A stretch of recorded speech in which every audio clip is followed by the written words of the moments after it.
Então aqui ninguém tem ficha limpa. Claro, ele está considerando o nosso passado, as nossas vidas anteriores. Então nós trouxemos tudo isso para cá.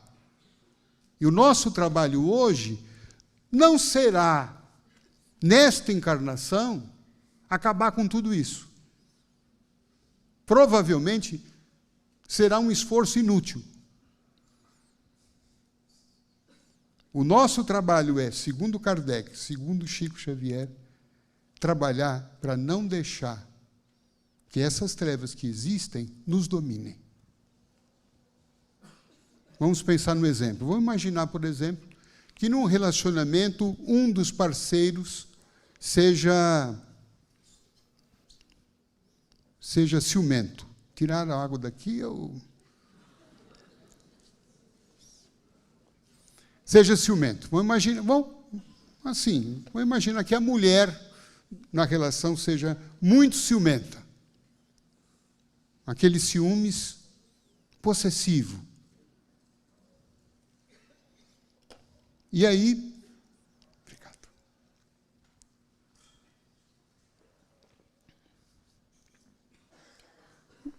Chega fim de ano, o marido foi convidado. Vai ter a festa da empresa. Que não pode levar o companheiro ou a companheira.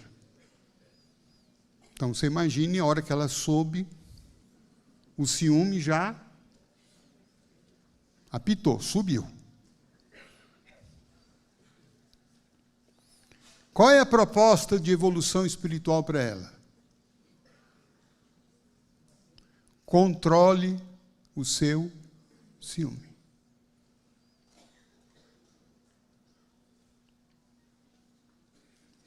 Não é pare de ser ciumenta. Não seja ciumenta. Porque provavelmente ela não vai conseguir.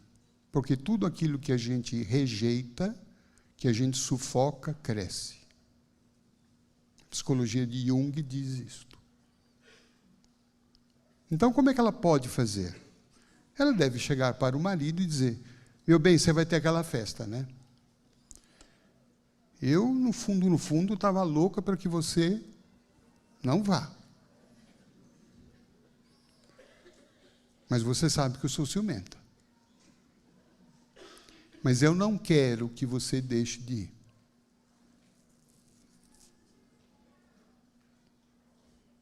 Eu não quero que esse ciúme meu atrapalhe a nossa relação. Você vai. E eu vou ficar aqui em casa.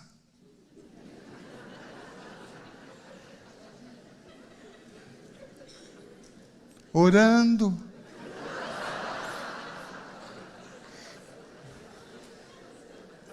Vibrando.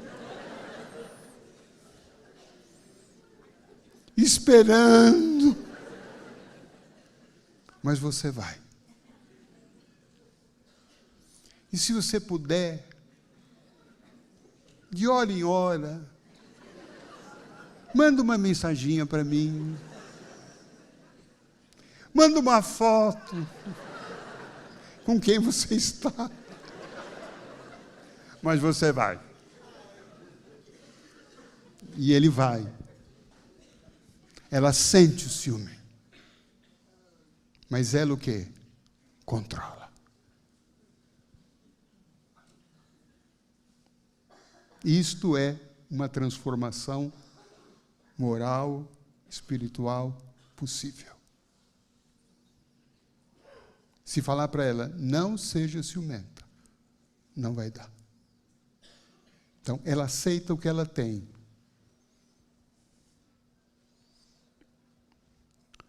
Mas ela está no gerenciamento das suas emoções. Para não deixar que aquele ciúme estrague a sua relação, estrague muitas vezes o seu próprio casamento, levando muitas vezes à discórdia.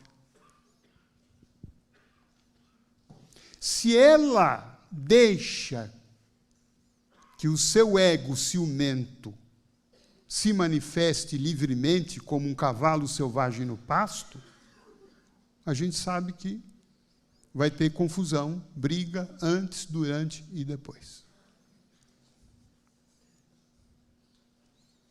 E essas trevas interiores, então, dão margem para as trevas exteriores. Os espíritos infelizes que porventura estejam ligados àquele casal, àquela mulher, àquele marido, que não querem a felicidade deles, eles vão agir por onde? Pelas trevas dela. E aí começam a influenciar o pensamento dela. Começam a projetar imagens de que ele está com fulana, com beltrana. Vão lá, furam o carro dele, e ele fica ali tentando arrumar o pneu do carro, e enquanto isto, soprando na mente dela, olha, está vendo? Agora ele... Você imagina com quem que ele esteja? Fica. Então, muito interessante nessa conduta do Chico, em que ele pede a Jesus para ajudar que as trevas dele não se projetem.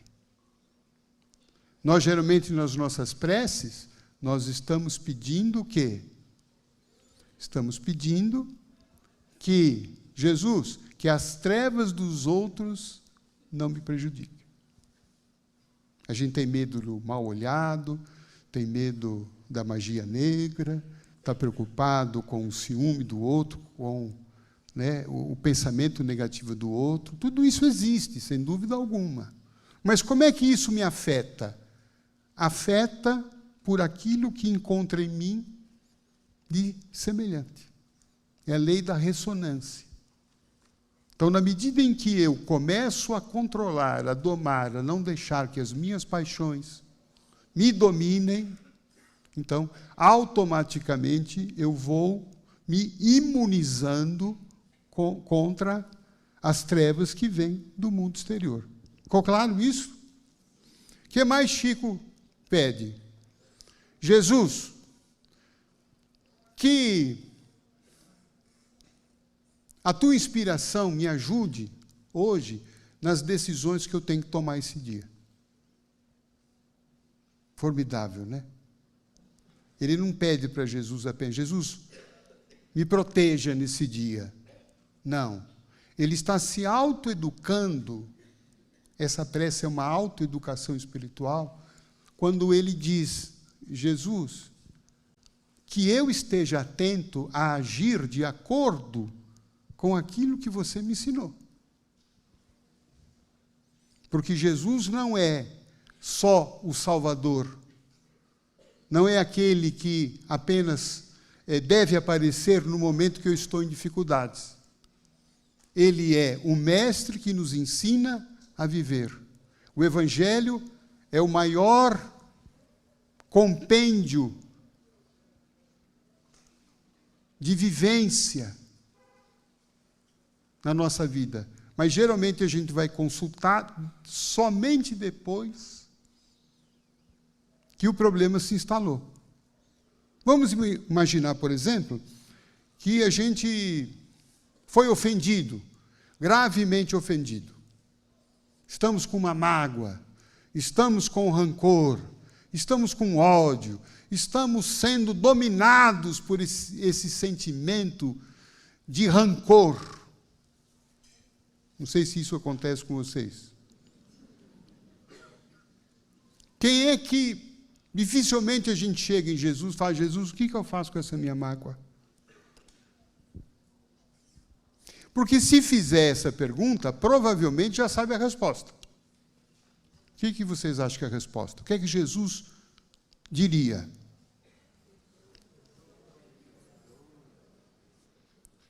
Aquilo que ele mandou a gente fazer 70 vezes, 7 vezes.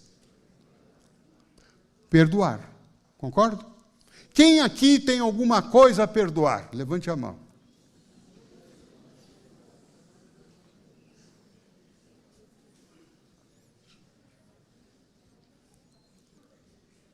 Interessante, não?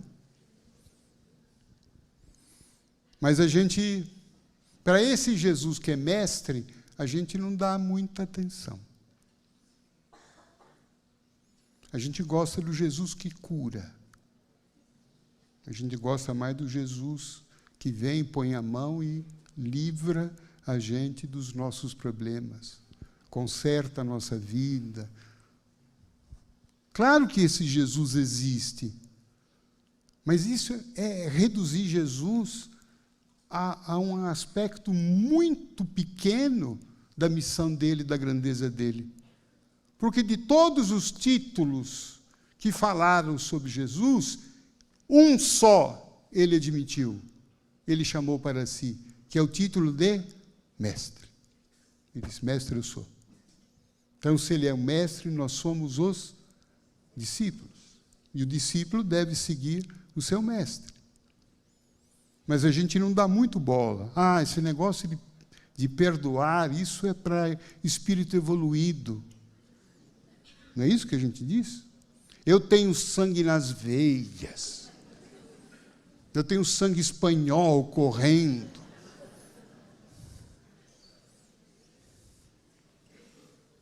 Só que se a gente cultiva esse rancor, esse ódio, essa mágoa por muito tempo, nós, fatalmente, isso vai afetar a nossa vida. Vai afetar a nossa saúde. Há muitos estudos hoje falando sobre os efeitos do estado de ressentimento crônico sobre a nossa saúde. Ouvi recentemente de um médico cardiologista aqui de São Paulo, dizendo que o ressentimento crônico, a raiva crônica, a mágoa crônica, elas estressam o nosso corpo e inflamam as nossas artérias, predispondo-nos a problemas cardiológicos graves. Há outros estudos dizendo que esse estado de raiva crônica, de ódio, de desejo de vingança, de ruminação, sabe quando nós ficamos com aquele negócio ruminando que nem o animal que mastiga, engole e depois volta? Ou seja, a gente não se desliga daquele fato, a gente não se desliga daquela lembrança negativa, a gente fica digerindo, ruminando aquilo. Esses estados costumam afetar o nosso sistema imunológico, rebaixando, podendo favorecer amanhã o surgimento de algum tumor. Aí a gente vai lembrar de Jesus.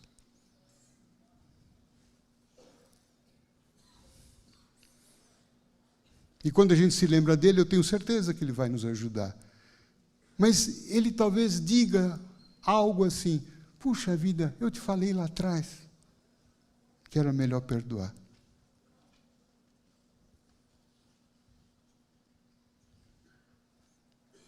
Não fez lá atrás? Faça agora. Porque o estado de não perdão, por exemplo, dificulta, inclusive, a ação dos guias espirituais.